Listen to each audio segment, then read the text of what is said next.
Bismillahirrahmanirrahim. Assalamualaikum warahmatullahi wabarakatuh.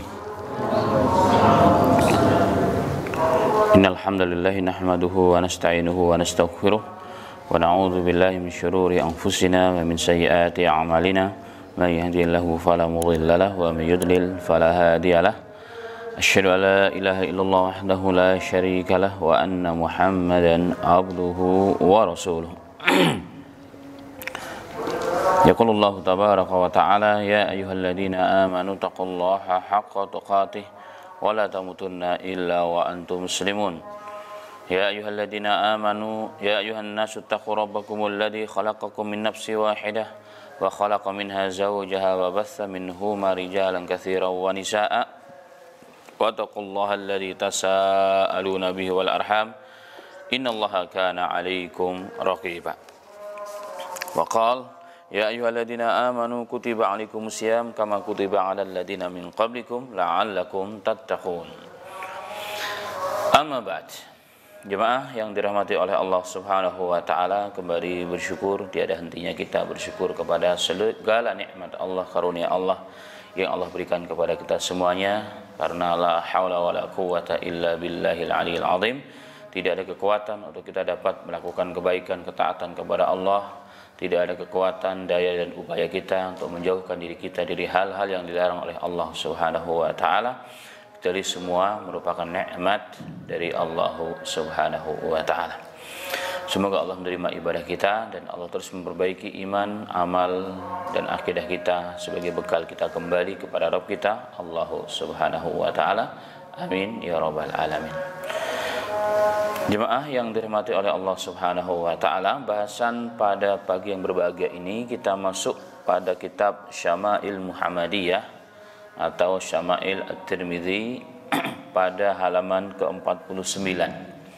Halaman ke-49 tentang babu ma jaa fi kuhli Rasulillah sallallahu alaihi wasallam, bab mengenai celaknya Rasulullah sallallahu alaihi wasallam. Dalam hal ini ada 5 hadis.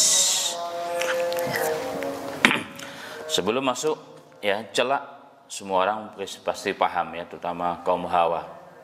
Tapi celak yang dimaksud bukanlah celak yang hari ini banyak dipakai oleh kebanyakan orang yang sudah dicampur dengan semacam zat yang berminyak sehingga kelihatan basah. Bukan itu yang dimaksud. Bahkan sebagian ulama, celak yang seperti itu dikhawatirkan dia akan menghalangi air wudhu sampai ke kulit.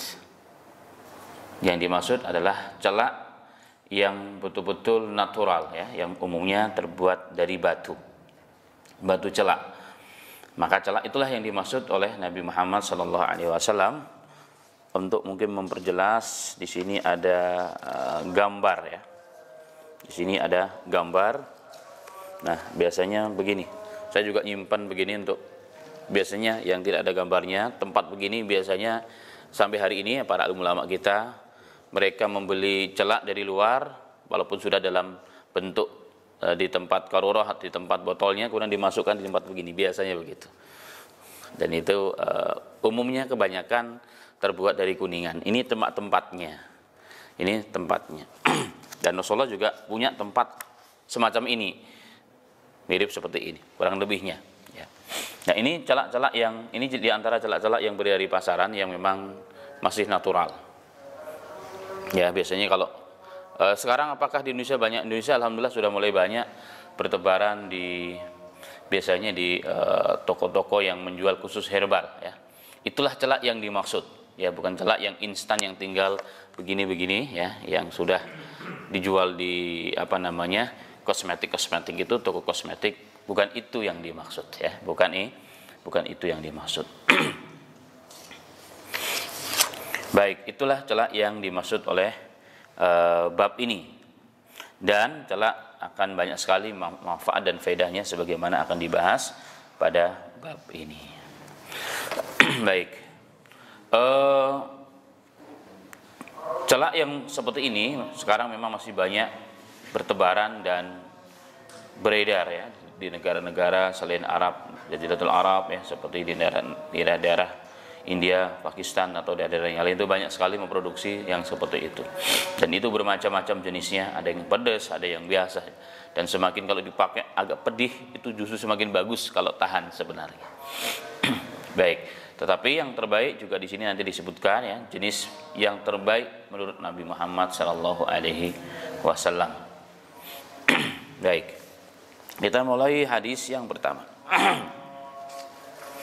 Hadis yang pertama di sini Nabi Muhammad sallallahu alaihi wasallam pada hadis pertama yang diriwayatkan oleh Imam At-Tirmidzi rahimahullahu taala dengan sanadnya kepada Abdullah bin Abbas. Oleh Abdullah bin Abbas diriwayatkan orang yang muridnya dari Ikrimah. Ikrimah dari Abdullah bin Abbas bahwasanya Nabi Muhammad sallallahu alaihi wasallam bercerita tentang keutamaan memakai celak ya, keutamaan memakai celak. Jadi celak dimaksud yang terbuat dari batu khusus yang berbentuk serbuk. Yang berbentuk serbuk. Rasulullah SAW mengatakan, "Tahilu bil ismit, fa innahu yajlul basara wa yumbitul sya'ra." Rasulullah menyebutkan jenis batu yang digunakan untuk bercelak. Maka bercelaklah kalian dengan jenis ismit, dengan batu celak ismit. Umumnya celak ismit ini umumnya yang bagus ada yang hitam dan ada juga yang kalau saya lebih suka untuk laki-laki terutama biar nggak terlalu nampak kalau kita nih pakai celak itu biasanya warna agak kuning kemerah-merahan. Jadi kalau bapak-bapak mau pakai ya pakai yang itu biasanya umumnya supaya tidak terlalu nampak ya, tidak terlalu nampak bekas kalau kita habis pakai itu. Jadi warnanya biasanya kekuningan ataupun kekuningan arah ke merah-merah sedikit. Baik, kemudian rawi mengatakan Abdullah bin Abbas maksudnya wa za'ama anna Nabi sallallahu alaihi wasallam kanat lahu mukhulatun yaktahilu minha kulla lailatin salasatan fi hadhihi wa salasah fi hadhihi. Dan Abdullah bin Abbas radhiyallahu anhu beliau mengira ya, maksudnya mengira di sini adalah mengakui Rasulullah, beliau mengetahui bahwa Nabi Muhammad sallallahu alaihi wasallam itu punya tempat celah, wadah celak. Itu yang tadi saya maksudkan. Jadi Rasulullah punya tempat khusus wadah celak untuk menaruh celak. Jadi beli dari luar, celaknya dimasukkan ke tempat tersebut sebagaimana tadi yang kurang lebih seperti itulah bentuknya dalam gambar. Kemudian dimasukkan ke dalam wadah celak tersebut. Dan Nabi Muhammad SAW menggunakan celak tersebut dari wadah tersebut ya setiap hari ya, digunakan setiap hari, terutama setiap malam. Setiap malam. Salasatan fi hadhihi wa salasatan fi hadhihi. 3 sebelah kanan, 3 sebelah kiri. Ya, jadi makainya ya, cara makainya kalau yang sudah biasa, jadi kan nanti tempat yang tadi itu ya ada kayak colokannya dikit dimasukkan ya, kalau masih ada tinggal digini kan. Jadi matanya diginiin. Begitu. Bukan memang untuk tujuannya sekedar mempercantik, bukan. Tapi untuk kesehatan, makanya sebelum tidur. Kalau untuk mempercantik biar dilihat orang keren sebelum pergi dia, tapi Rasulullah makanya sebelum tidur, terutama kaum laki-laki ya. Jadi makanya begini. Tadi saya bawaan tapi ada di rumah satunya. Karena sekarang kami tinggalnya ngumpul di rumah orang tua, walaupun satu kompleks sebenarnya. Tadi saya mau ambil, cuma tadi malam kemalaman pulangnya sehingga tidak sempat. Saya mau praktekkan langsung, saya mau contohkan. Karena kita biasa pakai biasanya sebelum tidur memang.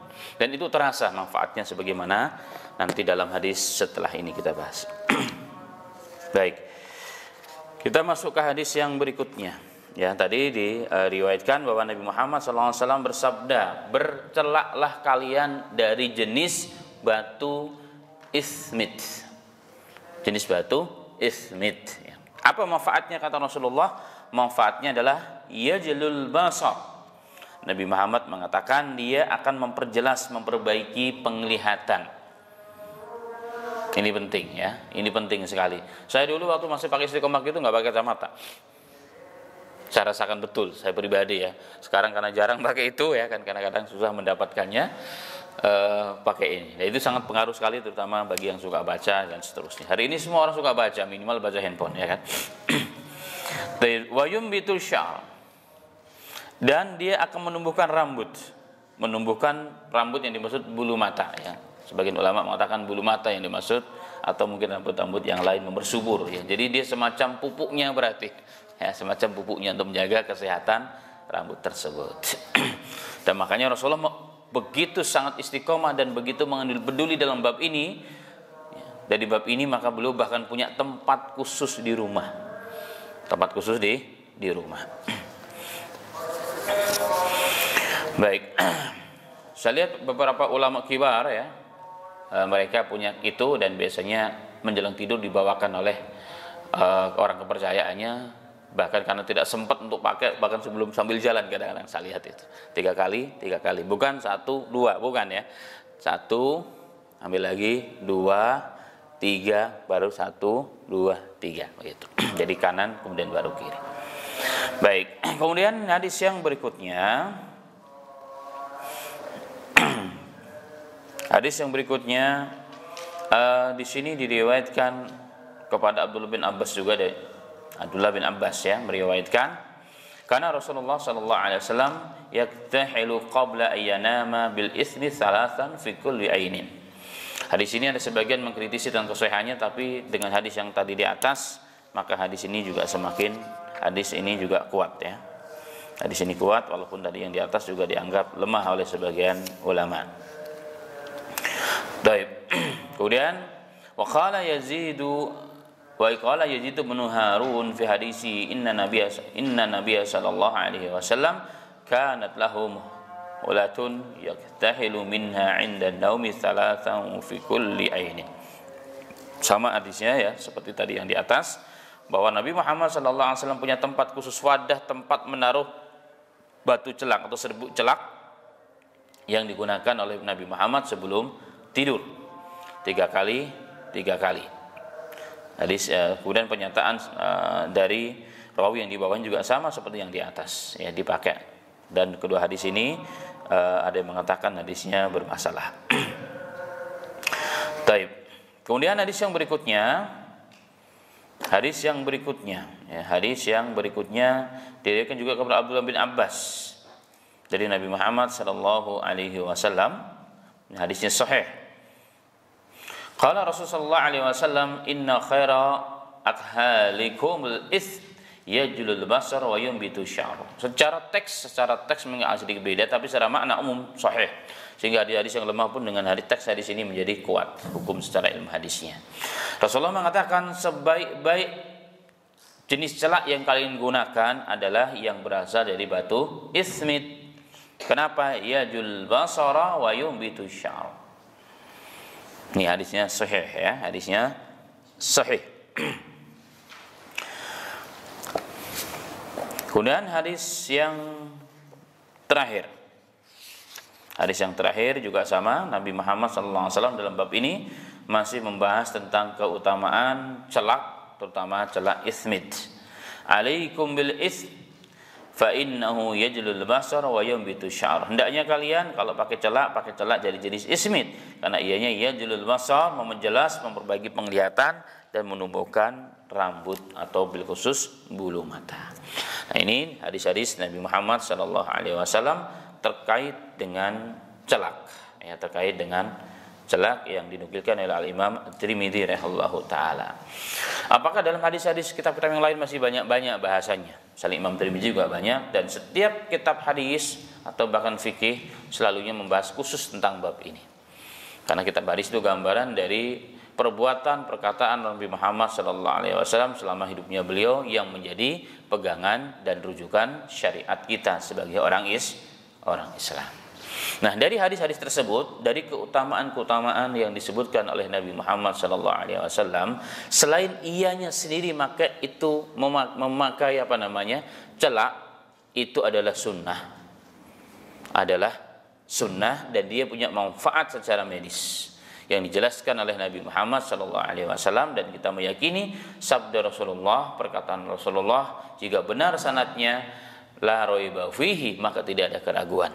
Jelas ya, maka itu jelas. Ianya akan memperjelas, memperbaiki dan mengobati mata, dan akan menumbuhkan rambut bil khusus bulu mata. Dengan demikian para ulama mengatakan bahwa bercelak itu secara umum hukumnya sunnah. Bagi celak itu hukumnya sunnah. Itu yang pertama. Yang kedua, waktunya. Nah, ini waktunya. Waktunya yang terbaik dan yang terbagus, karena tujuannya ya, terutama kaum laki-laki, bukan untuk bersolek. Tujuannya bukan untuk bersolek ya, kalau perempuan tambah cakep. Kalau laki-laki juga tujuannya semata-mata bukan untuk bersolek, maka makanya sebelum tidur. Kalau begitu sebelum tidur maksimal dia kerjanya. Karena mata terpejam ya, seluruh anggota tubuh istirahat ibaratnya total, maka si celak tersebut akan bekerja dengan baik. Maka manfaatnya akan terasa ya, manfaatnya akan terasa. Dan biasanya bangunnya kalau mata kita agak bermasalah, nanti di ujung mata kita ngumpul itu. Ya kayak semacam belekan lah biasanya begitu. Itu biasanya yang biasa memakai akan tahu ya, akan tahu kebiasaannya masing-masing dan apa yang terjadi pada matanya masing-masing. Toib, kemudian ada beberapa catatan penting dalam hal ini ya, ada beberapa catatan penting dalam hal ini. Yang pertama, bagaimana hukum memakai celak saat berpuasa. Saat berpuasa. Disebutkan dalam kitab Fathul Bari. Disebutkan dalam kitab Fathul Bari secara Sahih Bukhari al-Imam Ibnu Hajar Asqalani ya. Dikatakan la ba'sa bil kuhli lis-shaimi, tidak mengapa bercelak untuk orang yang sedang berpuasa. Ya, bagi orang yang sedang berpuasa. Karena memang sebelum tidur hendaknya memakai celak ya. Tapi usahakan memakai celaknya sebelum tidur ya, sebelum tidur atau sebelum waktu selesai waktu sahur. Itu minimal sudah dipakai. Ya, tidak mengapa memakai itu. Bahkan dalam riwayat hadis Al-Imam Ibnu Majah radhiyallahu taala, beliau punya sanad kepada Ibunda Aisyah radhiyallahu anha. Ibunda Aisyah mengatakan anna Nabiy sallallahu alaihi wasallam iktahala fi Ramadan wa huwa shaimun. Adalah Nabi Muhammad sallallahu alaihi wasallam menganggap begitu penting bercelak, maka bahkan beliau bercelak di bulan Ramadan. Beliau bercelak ketika sedang berpuasa. Itu menurut Ibunda Aisyah radhiyallahu anha. Tapi memang menurut sebagian pendapat ulama ini ada beberapa pendapat yang berbeda-beda antara pendapat satu dengan pendapat yang lain, tetapi hampir bahkan ulama-ulama Syafi'iyah sendiri mereka mengatakan jawazu ihtihal as-shaimin naharan. Qalat asy-Syafi'iyah wa Hanafiyah iktahala lis-shaimi jaisun wa la yuftiru sawa'un aw jada ta'muhu fi halqi amla, lakinnahu 'inda Syafi'iyah khilaful ula. Wa qalat Malikiyah wa Hanabilah yufsidu shaum bil ihtihal naharan idza wajada ta'muhu fi famihi wa yukrihu idza lam yajid ta'muhu fi famihi. Diperbolehkan menurut mazhab Syafi'iyah dan Hanafiyah bercelak di siang hari, tidak membatalkan puasa. Walaupun kalau kita bercelak biasanya akan sampai ke sini rasanya. Ya, akan terasa biasanya masuk ke sini. Kata beliau walaupun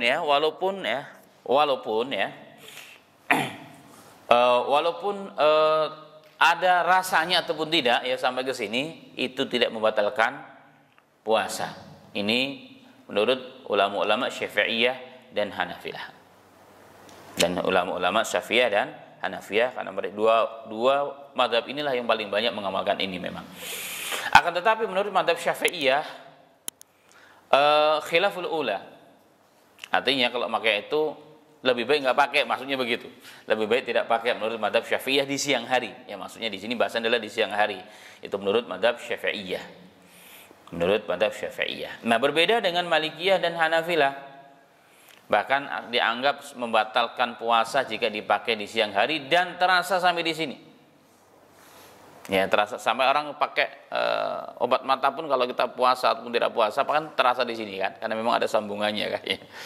Sampai di sini terasa. Kalau terasa seperti itu kata mazhab Syafi'iyah, Malikiyah dan Hanabilah katanya puasanya batal, tetap dan makruh jika tidak terasa.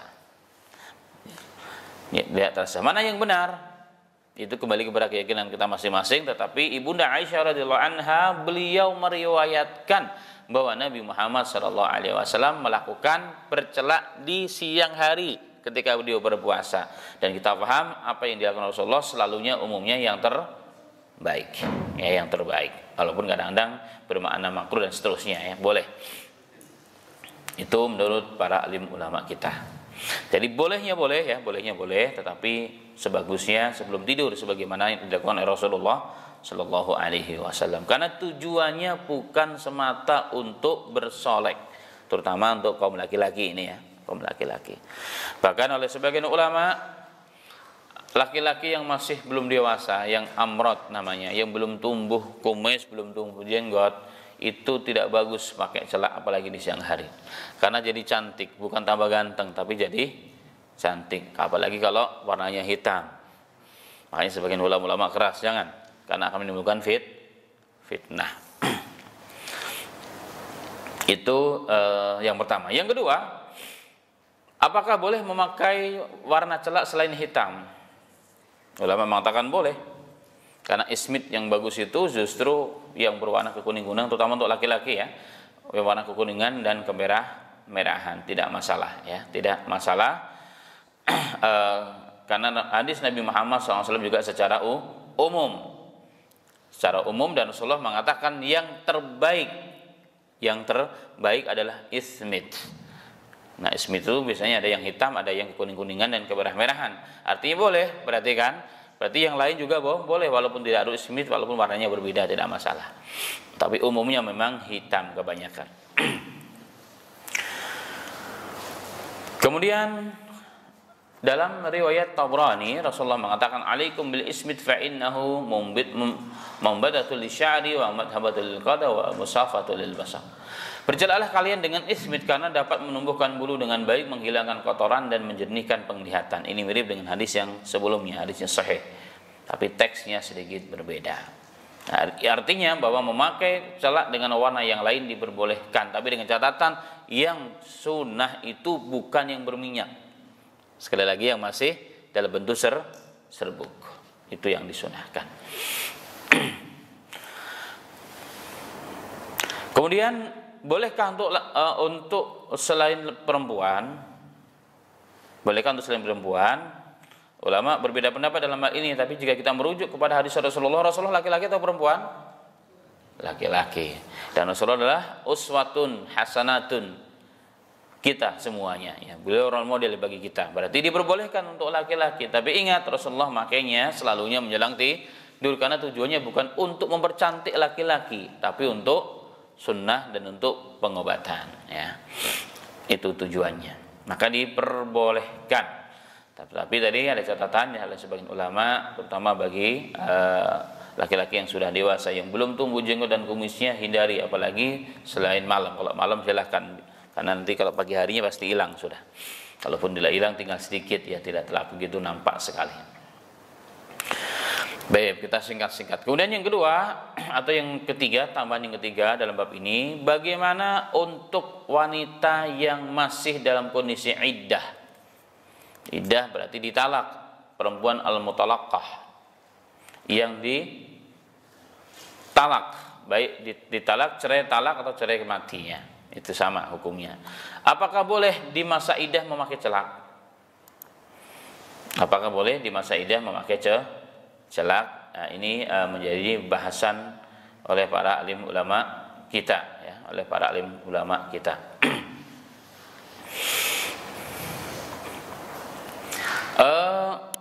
Dalam kitab Mausu'ah al-Fiqhiyah dikatakan bahwa al-iktihal lima'taddah min al-wafat idza kana iktihal bima la yutazayyanu bihi 'adatan fala ba'sa bihi 'inda fuqaha lailan aw nahara. Dikatakan dalam beberapa kitab fikih Mausu'ah, di sini secara khusus dalam kitab Mausu'ah Fiqhiyah yang dicetak di Kuwait, dikatakan bahwa bercelak bagi perempuan yang sedang menjalani masa iddah, terutama karena wafat, jika bercelak dengan bahan yang tidak ada unsur perhiasannya menurut kebiasaan, jadi mungkin sisi warnanya ya begitu nampak, maka memakainya di siang hari atau di malam hari nggak apa-apa. Tapi kalau tujuannya untuk memperindah, mempercantik, ini yang dipermasalahkan. Nah, ini yang dipermasalahkan oleh para alim ulama kita. Tidak diperbolehkan oleh mereka, ya, tidak diperbolehkan oleh mereka. Bahkan oleh Syarah Malikiyah, ulama-ulama Malikiyah mengatakan fi hadhihi hal tahtaqilu lailan wa tastaghsilu nahara wujuban. Kalau mau pakai celak siangkan malam, ya mereka pakai malam dan siang hari harus dibersihkan katanya. Itu menurut mazhab Malikiyah. Menurut mazhab Malikiyah jika terpaksa untuk melakukan hal tersebut.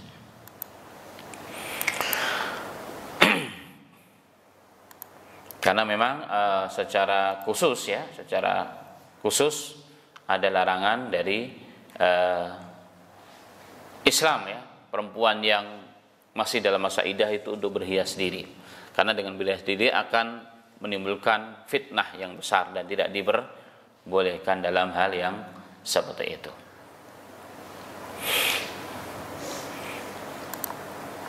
Muslimin rahimani wa rahimakumullah. Bagaimana ketika berjalan di saat ihram? Ya, kita haji ataupun umrah sudah pakai ihram, bolehkah memakai hal tersebut? Bolehkah melakukan hal tersebut? Dan ini juga kembali kepada celak itu sendiri. Jika celak warnanya mungkin tidak begitu kentara dan tujuannya bukan untuk berhias, ya, tujuannya bukan untuk berhias, ya, dan tidak bercampur dengan wewangian, ya, tidak ada wangiannya sama sekali, tidak ada unsur itu sama sekali. Memang ada, ya, bisa, berarti kan ada begitu. Maka oleh sebagian ulama diperbolehkan. Tetapi jika ada unsur wewangian, maka wajib dia membayar sedekah atau fidyah. Atau dam, ya, maksudnya di sini. Dan ada sebagian ulama lebih baik jangan. Aman jangan, tapi ada yang mengatakan makruh. Tapi dalam kitab Mausu'ah al-Fiqhiyah dikatakan ajaza anafiyatu ihtihali bil isbit al-muhrim bi ghairi karahah madama bi ghairi tibin. Kalau mazhab Hanafiyah mengatakan orang yang pakai ihram selagi tidak ada unsur wangian maka diperbolehkan, tidak ada masalah. Ya, diperbolehkan, tidak masalah. Tapi kalau menurut ulama yang lain, ya, bagusnya ada sebagian mereka mengatakan tidak, nggak apa-apa, jangan dilakukan, maksudnya untuk amannya. Walaupun bolehnya boleh, ya, tapi amannya jangan. Apalagi kalau ada tujuan yang lain. Itulah sebagian ulama kita. Ma'asal muslimin rahimani wa rahimakumullah. Nah, itulah di antara mungkin beberapa catatan, ya, terkait tentang masalah celak, ya. Masih banyak dari sisi fikihnya sebenarnya, ya, tapi saya pikir cukuplah, ya, bab yang terkait dengan masalah celak yang merupakan satu dari bagian kehidupan Rasulullah sallallahu alaihi wasallam yang tidak bisa dipisahkan, ya, dengan kehidupan beliau. Berarti ini merupakan suri teladan Nabi kita Muhammad sallallahu alaihi wasallam. Baik, jika nanti ada pertanyaan, fadhal silahkan, ya.